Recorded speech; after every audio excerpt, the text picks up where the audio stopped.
What's up, grinders? Welcome back to the channel. So today we're going to be doing a react to this video right here. It's called Fluent Italian in 1 month. Okay, so this is a Language Jones video, and generally I don't react to Language Jones, mainly because in the past I have, and I just found him to be kind of monotone and boring, realistically. Like, that's, oh, god damn it. Now I'm thinking about that word realistically. You guys keep, like, doing realistically counters in the goddamn comment section, and now I'm becoming, like, freaking self-conscious and paranoid about that word. But yeah, for Language Jones, I don't find his content to be that interesting. It's like he says a lot without saying too much. But I know he's one of those figures where you either love him or you hate him. It's kind of like me, so, like, it is what it is. But I cannot deny the call of my people, for I have been called in the comment section. Evildea, please show this as a positive, realistic example on your channel. Amen, it's the collab we didn't know we needed. They have the same vision and shared hatred for fake polyglots. That is true. Language Jones has been calling out polyglots since I was an Esperanto baby. I watched both, but I don't think their vibes would mesh very well. That is also very true. We are two totally different individuals, but before we get started on this video and seeing where this leads, I do have a couple of public announcements. First up, I've deleted my Twitter profile, and I've also completely annihilated my Facebook fan page because, well, realistically, I am getting really tired of posting something on Facebook, it going to 100 people when I have 2,000 goddamn followers there, and then Facebook being like, hey bro, you want to pay money to push it out to your entire audience? Why the fuck have I got an audience if I've got to pay to send it to them? So yeah, I deleted that shit, I'm over it. Additionally, I have actually launched a channel over on, what's it called? Friggin' Rumble, that's right. Well, I've just kind of done that because I am also getting sick of YouTube randomly going through my back catalog and just deleting shit from freaking 5-6 years ago. Old Esperanto videos, they're like, hey, Evildea, yeah, we deleted this video of yours because of some random guideline that just didn't exist then, but now suddenly exists, and therefore that video just gets obliterated from existence. So I'm kind of going to start uploading to both these platforms. I may actually start uploading to more platforms in the future, and may even, like, launch my own website or something like that, because I'm sick of just losing, you know, videos that I worked on. They're just gone, okay? So yeah, we're going to be on 2 platforms moving forward. Okay, so let's begin with the Language Jones content. Hi everybody, welcome back to the channel. I've made a few videos criticizing Oh yeah, I've sped them up. I always speed them up, but everyone always asks in the comment section. YouTube fake polyglots and self-help language scammers, and basically anybody who makes outrageous claims about how quickly and how easily you can learn a language. As a linguist with a PhD from the University of Pennsylvania, and with expertise in language variation, and as a passionate language learner, I try to give a more realistic, evidence-based approach to language learning. Okay, so we've got his credentials. Let's grab the Evildea credentials. So, as a Esperanto-speaking shitposter from Sydney, Australia, I'm going to give you my professional opinion. That will get you the fastest, most effective results with a sustainable study progression and realistic, achievable goals. But I threw that all away when I found out that I had just over a month before a surprise trip to Italy. Not really, but I mean... Oh, these are always the best challenges when, you know, you got a short amount of time, because you get really good at figuring out, like, what you have to do to actually make progress. It's like, you got a year to plan to go to that country, you'll, like, slowly dig your way towards it, but you got a month, you probably make the same progress as that entire year, because you're just like, okay, what do I actually need? Come on, is there a better excuse to try to learn as much Italian as humanly possible in a month? Taking into account, of course, other life responsibilities like a toddler and self-employment and even a YouTube channel. I've always hated videos like this one. Learn Italian. Oh, yeah, I missed it. Because I think they're bullshit. They set up false expectations, they completely demoralize regular language learners, and they portray recognizing a few thousand words because they haven't been deleted from short-term memory yet as knowing a language. This is so goddamn true.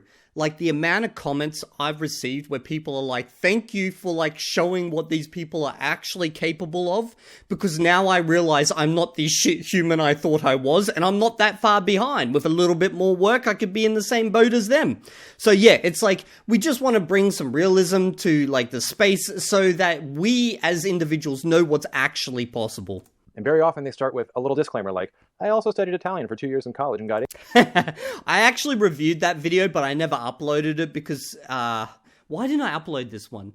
I think the reason was because it was split among multiple videos, and I didn't really feel like it would have made a very good video, but basically, yeah, this guy just studied tons of Italian, and then made this random video where he's like, he learns it in 7 days. But I didn't feel like I could parlare italiano. So I won't lie to you. If you want to do it exactly how I did it, you'll need to start with a good textbook and course, and about 10 years before that, make sure you start a PhD in linguistics, and definitely ensure that you've spoken I don't think you're going to need the PhD in linguistics or anything. Realistically, you just need, like, you don't need a linguistics friggin' degree to understand how to learn a language. In fact, learning how to learn a language is not that hard. Like, it just comes down to consistency and picking a couple of good methods and just following through with that, which is consistency. Like, it's not rocket science, it's just persistence.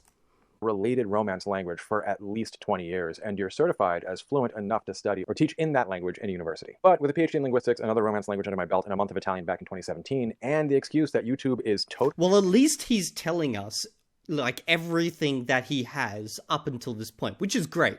You know, it's like what I do with my Chinese series that I'm running at the moment. By the way, guys, this is, okay, so people always say, why do these, like, YouTube polyglots never upload videos of them speaking other languages?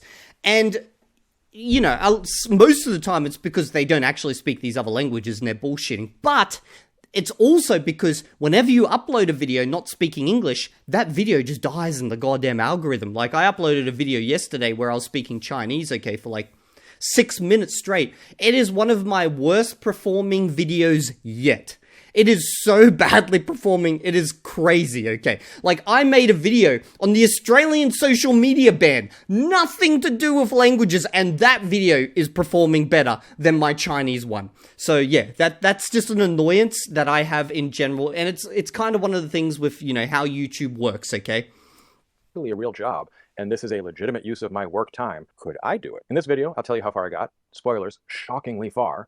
What worked, what didn't, and what actually happened when I tried to use my 1 month of Italian in Florence, Pisa, Rome, and Milan. And no, I won't try to convince you that flailing and floundering and stumbling my way through basic sentences is fluency. Ieri io ho imparato a parlare un po' l'italiano. I don't even speak Italian, but you know, I speak Esperanto, and I can tell, well, you don't even need to speak a freaking Romance language to hear how many times he repeated each individual unit of that sentence. Nor will I try to convince you that meaningful fluency is achievable in only a month. It's not. But hopefully I can share with you just how much is achievable in a small amount of time, and what to do next. Okay, so we're going to see what he achieved in a month, based on the fact that he speaks a Romance language to a high level, and he uses the whole linguistics degree thing, you know, as like a way of saying he knows how to learn a language. But realistically, I don't think you need that part. The biggest benefit's going to be the fact that he speaks a language that's related, a Romance language, and he knows how to learn languages. You don't need a degree for that. Also make all of my gelato debt a tax write-off, because I have a lot of gelato debt. So, andiamo. I'm Dr. Taylor Jones, and I am absolutely in the pocket of big gelato. This is language. Oh, I really hope he actually speaks some Italian here. Jones.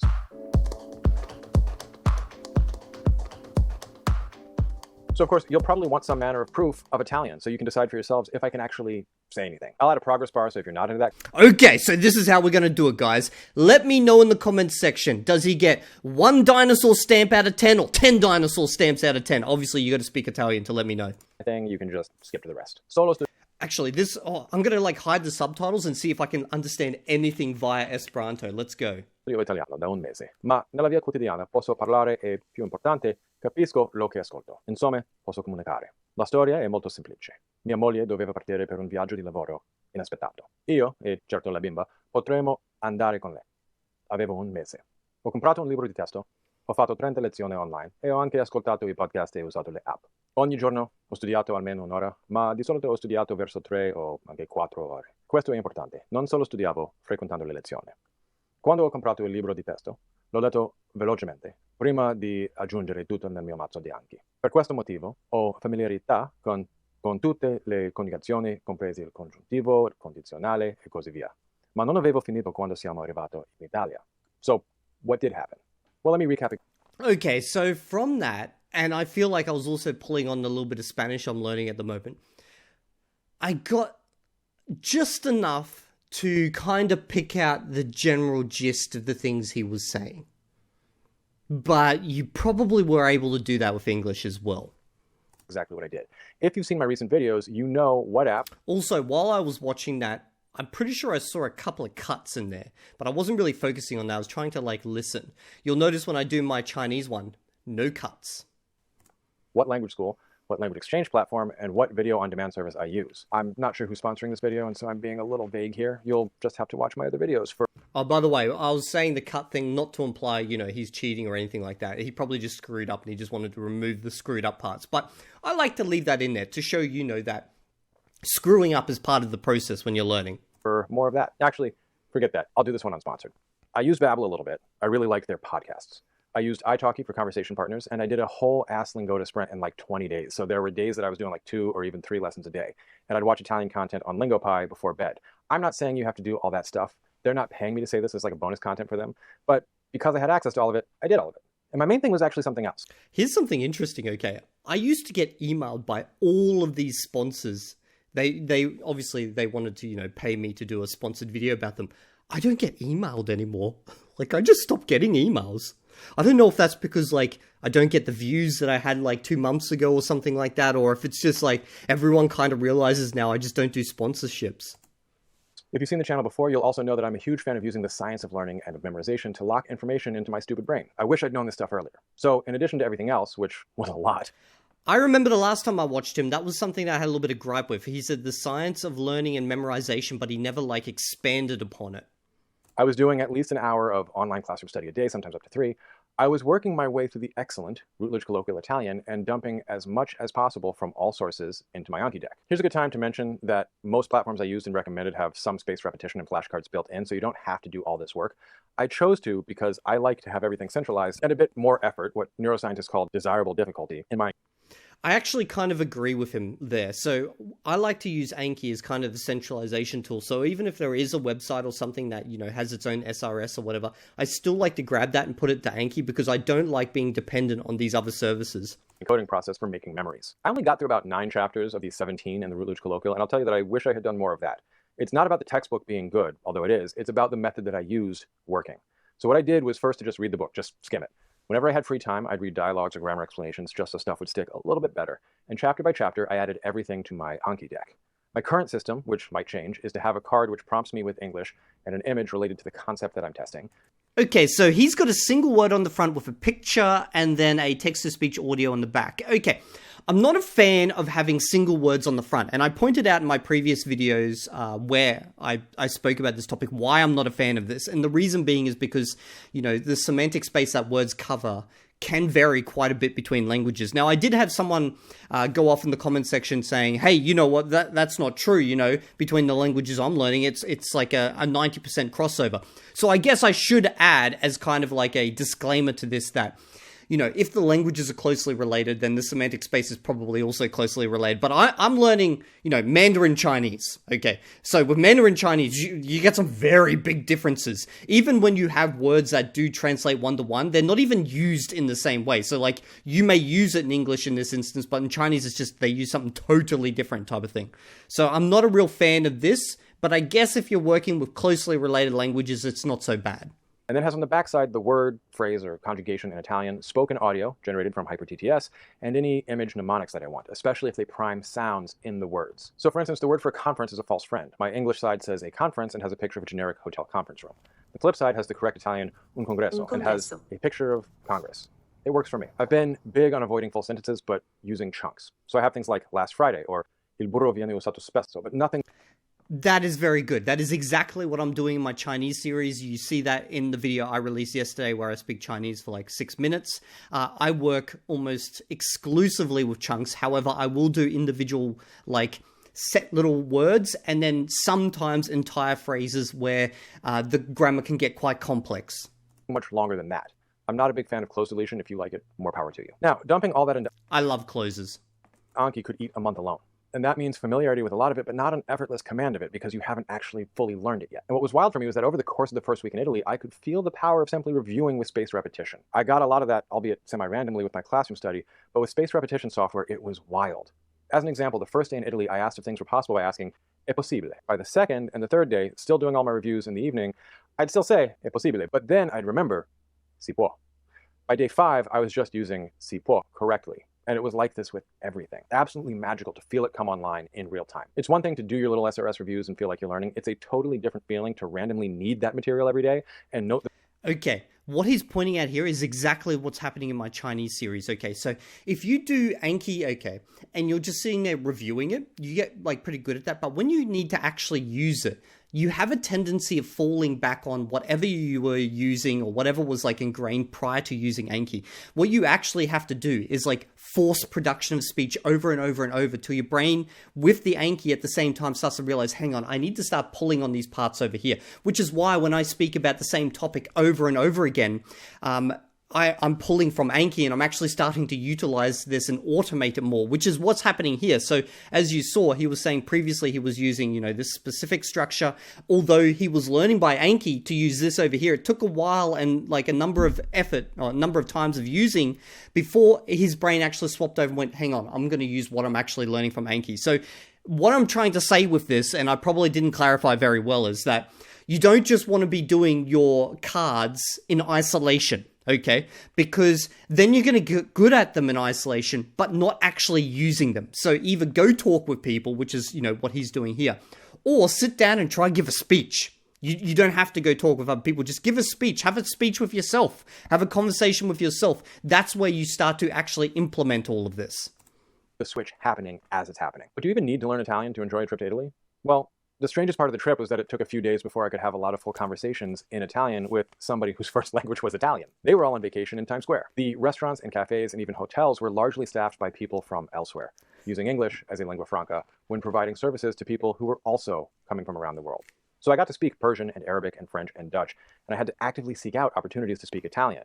And even then, people would tell me that they preferred English since it was their second language and Italian was their third. So if the only thing holding you back from planning a trip is a language barrier, maybe don't worry about that. Similarly, I would ask everybody about local dialect variation, and it was actually hard to find speakers of traditional Florentine or Romanesco or Milanese or whatever. In Rome, I asked about Roman dialect in a Feltrinelli, a large bookstore that I like, and the woman told me that nobody speaks it anymore and that they had no books on it. Of course, it turns out that they had a fantastic linguistics section with a full series on Italian regional dialects, but the point is that the average person on the street, or at the espresso bar or in the bookstore, was not a great resource. I have strong thoughts about this exact phenomenon creating a huge bias that has shaped the history of sociolinguistics, but that's another topic for another day. Leave me a comment with Lebov's department store study if you want me.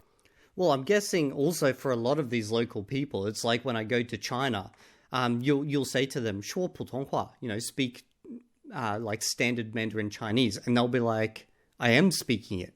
And you'll be like, no, you're speaking a local accent. It's very different. And they'll be like, oh, okay.